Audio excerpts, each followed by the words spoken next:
Apocalipsis. La revelación. Le doy la bienvenida, amado hermano, a este estudio del libro de Apocalipsis o revelación del Señor Jesucristo. Este libro todavía se halla envuelto de cierto halo de misterio.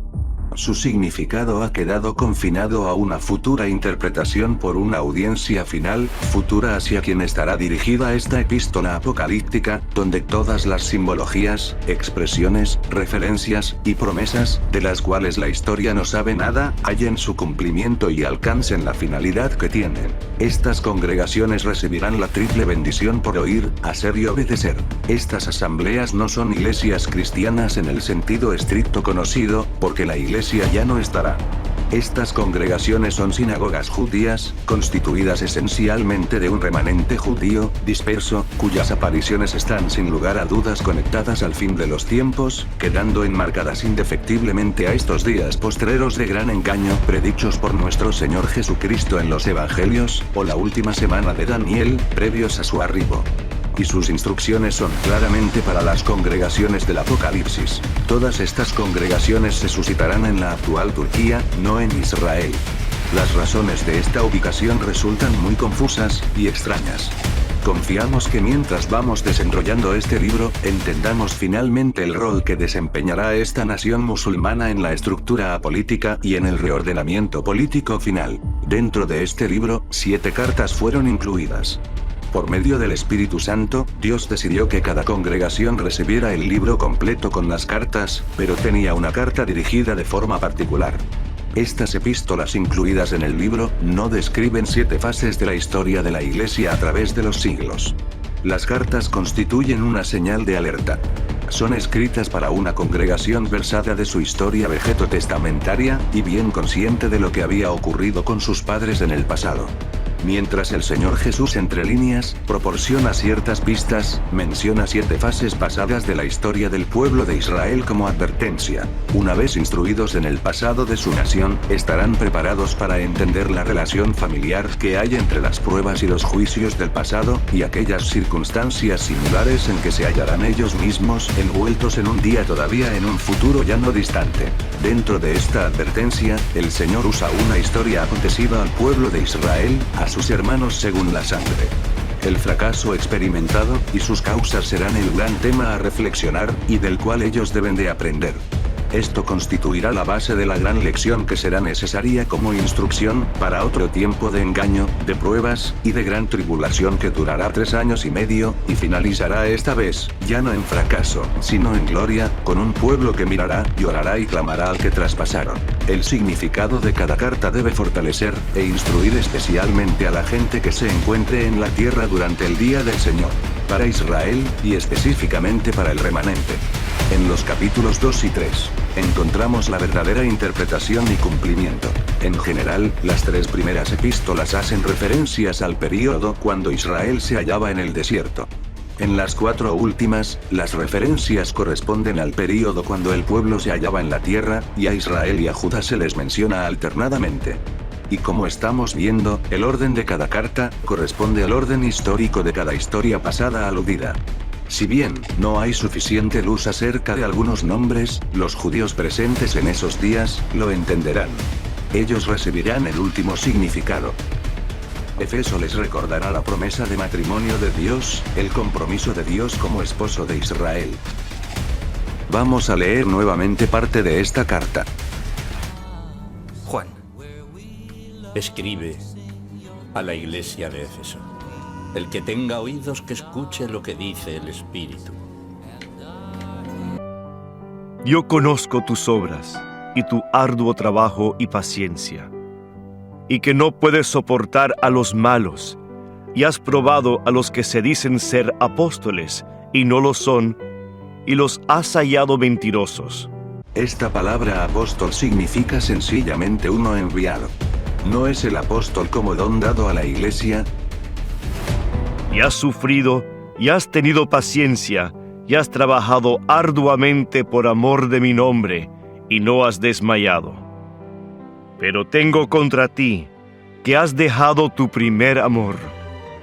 Recuerda, por tanto, de dónde has caído, y arrepiéntete, y haz las primeras obras, pues si no, vendré pronto a ti, y quitaré tu candelero de su lugar, si no te hubieres arrepentido.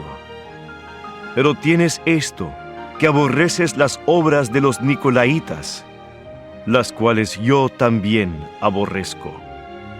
El que tiene oído, oiga lo que el Espíritu dice a las iglesias. En esta epístola, el Señor hace referencia al Éxodo, cuando el amor de Dios los eligió y los sacó de Egipto, para hacer de ellos una nación. Oseas 11:1 dice: cuando Israel era muchacho, yo lo amé, y de Egipto llamé a mi hijo. Es a este amor, que es aludido en esta carta, y que el profeta Jeremías por el Espíritu denomina el amor de tu desposorio. Jeremías 2:2 dice así: 2 Anda y clama a los oídos de Jerusalén, diciendo: así dice Jehová, me he acordado de ti, de la fidelidad de tu juventud, del amor de tu desposorio, cuando andabas en pos de mí en el desierto, en tierra no sembrada. Dios no se había olvidado de aquel primer amor. Estaba recordándolo. Este es el primer amor que Israel fue acusado de haber dejado, lo cual constituyó el origen de todos los subsecuentes males que le sobrevinieron. Y será lo mismo en el futuro. Por ello, la advertencia de Dios. El amar a Dios se volverá decisivo en medio de todo el engaño que vendrá sobre la tierra, a fin de estar alertas y de pie en medio de la más terrible adoración demoníaca que se manifestará en esos días. Cuando los discípulos preguntaron al Señor acerca de las señales de su venida y del fin del siglo, era presente en Mateo 24. Jesús respondió y les dijo: mirad que nadie os engañe. No deberíamos sorprendernos. Los últimos días estarán bajo el control de Satanás, y Satanás es el padre de mentira. Los discípulos le pidieron una señal. Ellos todavía no tenían la guía interna por medio del Espíritu Santo, como lo tiene la Iglesia, porque no habían nacido de nuevo todavía. En el final del tiempo, el remanente judío tendrá que estar atento a las señales externas como en los tiempos pasados. 3 veces en este capítulo, Jesús alertó sobre los falsos Cristo y falsos profetas con estas palabras: porque se levantarán falsos cristos y falsos profetas, y harán grandes señales y prodigios, de tal manera que engañarán, si fuere posible, aun a los escogidos. En aquellos días, Dios le permitirá a Satanás hacer uso de su poder para engañar a las almas incautas. Este versículo que acabamos de leer dice: harán grandes señales y prodigios, de tal manera que engañarán, si fuere posible, aun a los escogidos, que serán aquel remanente fiel. Hoy en día, el diablo está frustrado en cuanto a las cosas que él desearía hacer sobre la tierra porque no puede hacerlas. Solo en los lugares donde el Evangelio no está presente él puede confirmar el engaño con poder. Pero donde está la Iglesia, el cuerpo de Cristo le es un impedimento. Por lo que, la Iglesia debe ser removida de esta tierra, para que se active el engaño con demostración de poder, conforme dice 2 de Tesalonicenses 2:11. Por eso Dios les envía un poder engañoso, para que crean a la mentira, a fin de que sean condenados todos los que, lejos de creer a la verdad, se deleitaron en la injusticia. Este poder engañoso es la energía del error y extravío, que operará con señales para extraviar a sus escogidos hasta el fin de aquellos días. El amor a Dios y su palabra será crucial para no sucumbir. Iglesia de Esmirna. Y escribe al ángel de la iglesia en Esmirna: el primero y el postrero, el que estuvo muerto y vivió, dice esto. Cada carta empieza siempre con una presentación del Señor Jesús. Recuerde que Apocalipsis es la revelación del Señor Jesús a su pueblo, no al mundo. El mundo ya tomó su decisión, ya le habrá rechazado. Así que, Jesús se está dando a conocer a su propio pueblo, a un pueblo sometido a una futura tribulación. Yo conozco tus obras, y tu tribulación, y tu pobreza, pero tú eres rico. Y la blasfemia de los que se dicen ser judíos, y no lo son, sino sinagoga de Satanás. Hay un contraste entre la pobreza material y la riqueza espiritual que será tan necesaria en los días postreros. El que tiene solo bienes será como si no tuviese nada, pero el que tiene fe, lo tendrá todo. Note que la Biblia hace un énfasis en la blasfemia de los que dicen ser judíos, y no lo son, y son sinagoga de Satanás. Jesús dijo que vendrían muchos en su nombre diciendo: yo soy el Cristo. Obviamente, para atribuirse ser el Mesías, debía decir que son de la tribu de Judá. Nuestro Señor dijo de ellos que son sinagogas del adversario. A estos, que sufrirán persecución y aflicción, se les manda no temer al sufrimiento. El verso 10 dice: No temas en nada lo que vas a padecer.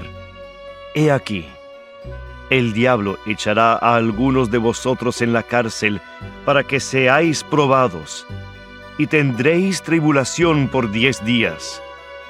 Sé fiel hasta la muerte, y yo te daré la corona de la vida.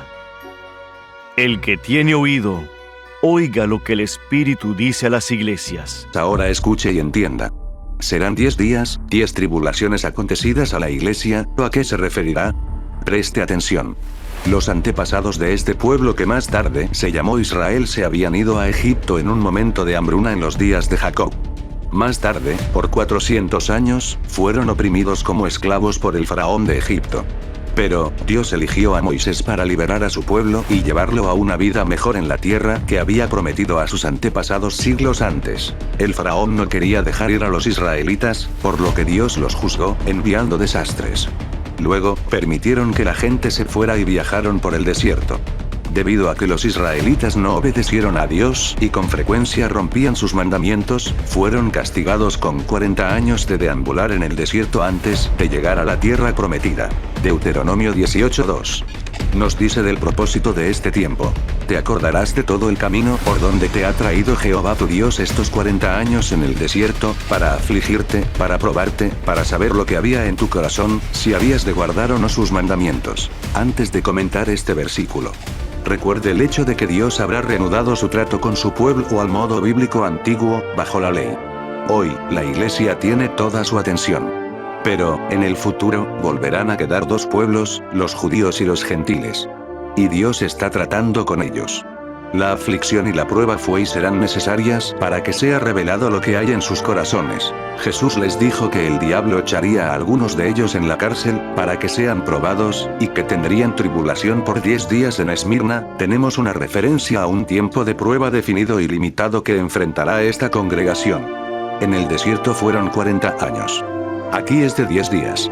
Si alguno quiere hacer de este periodo 10 años, o decir que se refiere a 10 persecuciones de cristianos acaecidas durante poco más de 2 siglos después del 57, debe hacerlo sobre su propia responsabilidad.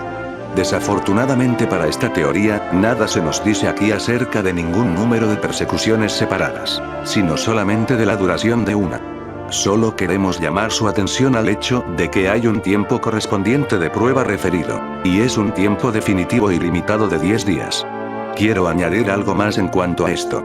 Cuando Dios dice un día, Él quiere decir un día, y cuando Él dice un año, Él quiere decir un año. Si queremos interpretar el principio del día por año, tendremos que aplicarlo a todo el libro, o la Biblia entera, lo que sería contraproducente. Aún en aquellos pasajes donde Él hace que un día se ponga por un año, las palabras son empleadas en cada caso en su sentido literal y significado natural.